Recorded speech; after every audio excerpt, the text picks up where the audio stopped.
Hey guys, Adam Perry here with TrueDFS, and I am going to spend the next 10, 15 or so minutes going over today's NHL DFS slate. It's only a 5-game slate. We usually get the bigger ones on Tuesdays, but we ended up with that on Monday and Wednesday. So I don't know if that's because of New Year's or the NHL just kind of swapped their schedules, but we still have the decent contests, but we won't have the big 11-game slate. Now that's good from some perspectives. We don't have to worry about news really on this slate, and with less games, there's just less to happen, less that can happen. So we won't have to worry about that. We'll do our normal process as usual. This is a process video, so you should only have to watch it once, twice, 3 times maybe to get an idea for how I do things. And you get an idea if you like what you see, you can come join us in the premium Discord through TrueDFS.com, and you can get access to all the tools I'm going to use, like SaberSim and Sheets' projections, Goldie's projections, all of that. And it's like $20 more than you'd pay a la carte. It's like 3 sites in one. It's a great deal. There's my plug. And the other plug, like and subscribe, helps us out, keeps the channel going. Say hello in the chat if you're watching. And yeah, let's get into it. We'll do the normal process, which is, we look at projections to get an idea for where the chalk lies, who's bunching up, what it looks like. It looks like a Florida day for sure. It looks like you can't kind of avoid that at the top in terms of value. And so I imagine they're going to be really popular. Why do we do this if we're going to use SaberSim? Well, it gets us looking at the line combinations. It gets us knowing. We sometimes look at the shift charts and these things, and we get an idea for where we could add some quote unquote no puck knowledge, like no ball knowledge, but for hockey to the projections. So, I'll go ahead and just run like a hand build quickly. Florida's going to be popular, right? If you want to get Florida, it's no problem. And they have the highest total, and you could see they're just crushing it in projections. The question is if you want to go power play or even strength lines. I prefer these kind of onslaught kind of stacks, so you can kind of do both. But you can get Marchand, Bennett, Reinhart.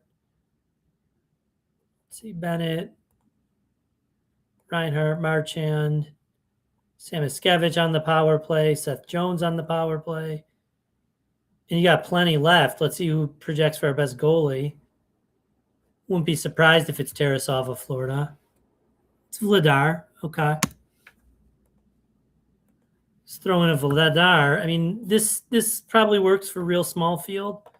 See if we want to get in any more Florida. Like, we could get the full, well, we get Luosterainen or Lundell. We get Verhaeghe. Verhaeghe's probably expensive, though.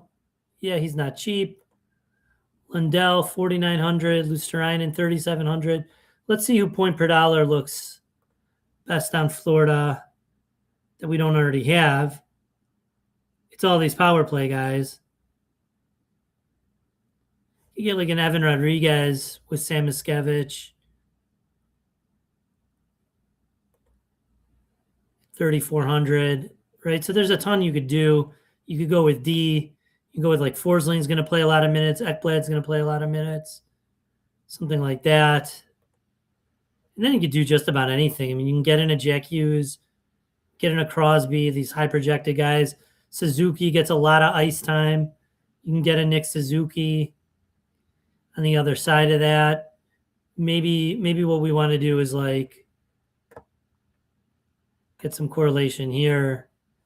Let's see who point per dollar looks good on Philly. Dvorak. So you get in a Dvorak. You can get in like Dvorak and Jack Hughes really nicely. So a lot you could do if you play Florida. A lot you could do. We should look real quickly if there's anyone else. Carolina kind of bunching up. We'll see what we could do with Carolina. Now, one thing to remember, Ghost Despair, he didn't play yesterday. I imagine he's not going to play today, but we don't have a morning skate, so we don't know for sure. So keep an eye out if Ghost Despair's in. If he's not, Nikishin took power play 1. They only had 1 power play last game, I think, and Nikishin took it. Let's look that up. Does that mean Nikishin is the power play 1 quarterback? I guess you have to assume so. Especially if Ghost Despair's out. But is he necessarily? I thought it was going to be Keandre Miller with some chance of it being Walker, and it was neither. Nikishin hadn't even been – I don't even think he was on power play 2 before Ghost was out. So let's see if they had 1 power play and they used Nikishin. I don't think they had another power play last night.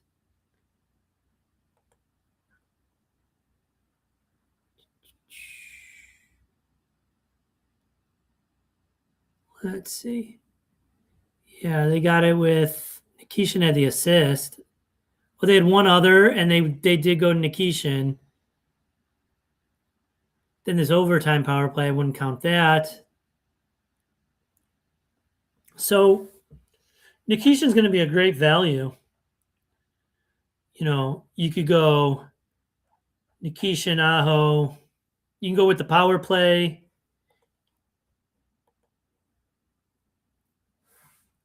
I imagine because of this, Carolina is the second highest owned.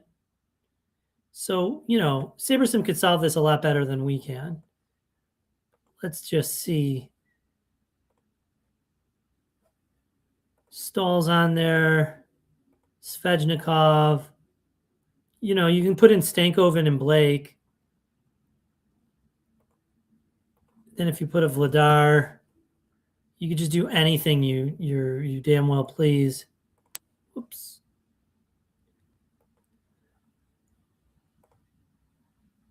You have too much money if you play Carolina. So Carolina is going to make sense with a good total going into Pittsburgh.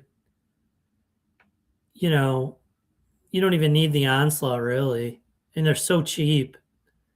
So Florida, especially Carolina, you get a little bit more correlation with Carolina. Those teams are going to make a whole lot of sense, but I imagine that's what everyone's doing. So let's use SaberSim to build a portfolio for us of 52 lineups, which is what max entering the flagship is. Now, I'm not going to play the flagship myself. However, it is what most people care about. So we're going to build for it. We're going to build a portfolio, see what we get most of. I'm using Goldie's projections. I'm playing 4-3s and above. They just grade way better. We had this debate with Sheets. He switched. He's been on a heater ever since. So maybe there's something to it, but I think just pre-build Xing out the ones you're not going to play makes the most sense. First of all, I'm not going to play less than a 4-3. Correlation is king. It's one of those levers we get. It's not checked enough in NHL DFS. And the other thing, if I build, I could get some plus EV 3-3s and 2-2-2-2s. They exist, but I'm getting a whole bunch of crap in my 5,002. And 5,000 is nothing. I get barely any shots at this. So I want as many candidate lineups that can grade as plus EV as I can possibly make. So that's why I'm going to stick with the 4-3s and above. Those are just going to grade the best in general. So that is what I am going to do. All right, let's sim this flagship contest.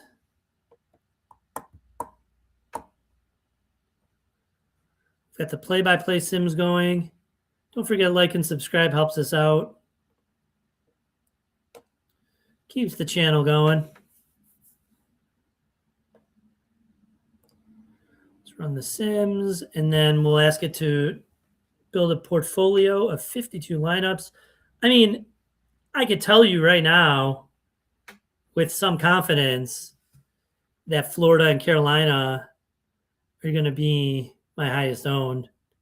Carolina, SaberSim's got them as the same total as Florida. We could see if they are. I think they're a hair lower. Well, that's going to the NHL. What's going on? Pinnacle. Carolina 118, Florida 150. Yeah, I mean, Florida's just a tad higher than Carolina. Do we have this sorted in terms of ROI? Let's hope. Oops.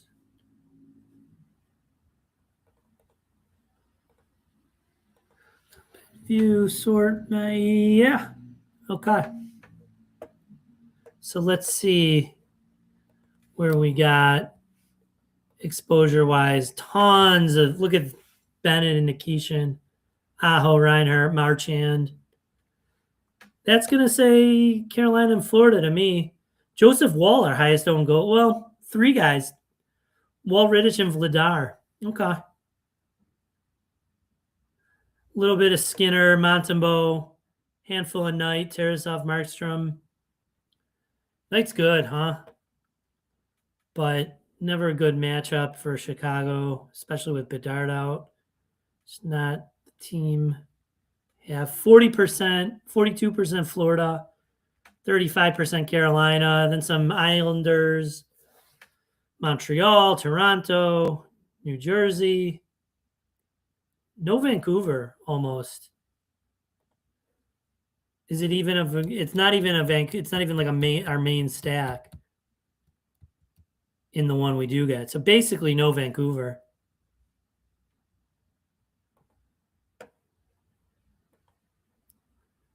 So you have it. So look, maybe we'll take a look.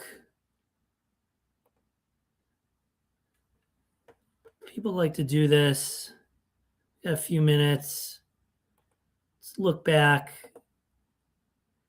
at the flagship and see. I mean, this is always the sort of proof of concept, proof of theory, is looking at what graded the best in terms of sim ROI.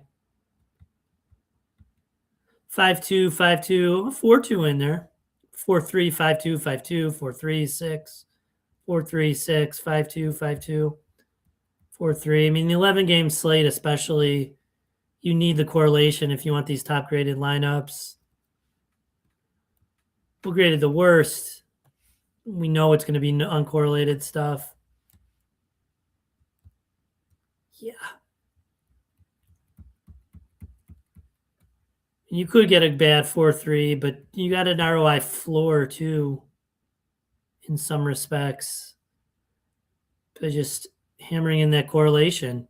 Just people aren't doing it enough. Correlation is king. Right? DFS would be just a parlay otherwise. Just go run a parlay. So there's a look at what I'm doing on if today's slate we're going off right now. Of course, ownership's going to sharpen up. Projections will sharpen as we go throughout the day. You can get access to those projections, Goldie projections, Sheets' projections, the premium Discord, the pay dirt model for DFS and for prop betting. It does really well for prop betting. And you can get SaberSim that I used to build lineups. And the price is right. It's like $20 more than SaberSim alone. You get like 3 sites in one. So check it out. Check out TrueDFS.com. Like and subscribe. And I wish you good luck on today's slate. Let's go.